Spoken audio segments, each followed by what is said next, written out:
تعالوا نعمل سوا ميني بانكيك بأسهل وأشهر طريقة يطلع معاكم هش وسفنجي. صلوا على الرسول حبايبي، خلونا نبلش. أول شي رح نسمي بالله، وبدي حبتين من البيض بدرجة حرارة المطبخ، عليهم 4 معالق من السكر، معلقة من الفانيليا، رح نخفقهم شوي ليذوب السكر ويصير الخليط فاتح. وهون رح أضيف عليهم 4 معالق من الزيت النباتي، ممكن تستبدلوهم بالزبدة. ورح أضيف عليهم كوب من الحليب السائل بدرجة حرارة المطبخ، ونعمل لهم تحريكة على السريع. وهون رح نبلش نضيف الطحين. أول شي رح أضيف نصف كوب وأخلط مشان ما يصير عنا أي تكتلات، بعدين أضيف النصف الثاني وأرجع أضيف عليهم معلقة من البيكنج باودر، رشة من الملح. وهون رح أرجع أضيف شوية من الطحين. أنا الكمية أخذت معاي كوب ونص من الطحين لحتى نوصل لهذا القوام يشبه قوام خليط الكيك.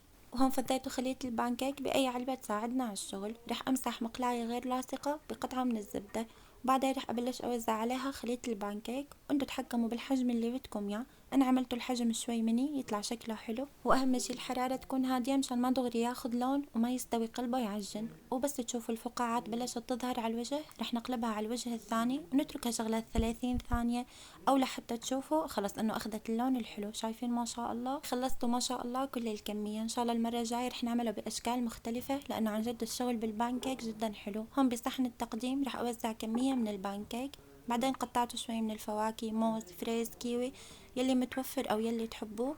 وبعدين رح أضيف عليهم طبقة من الشوكولا، بس رح أدعمها شوي تطلع طيبة. نرجع نعيد طبقة من البانكيك، نرجع نوزع عليهم طبقة من الفواكه، رح أضيف عليهم طبقة من الشوكولا، وبنفس الطريقة رح أدعمها لأنه الشوكولا والبانكيك جدا طيبين.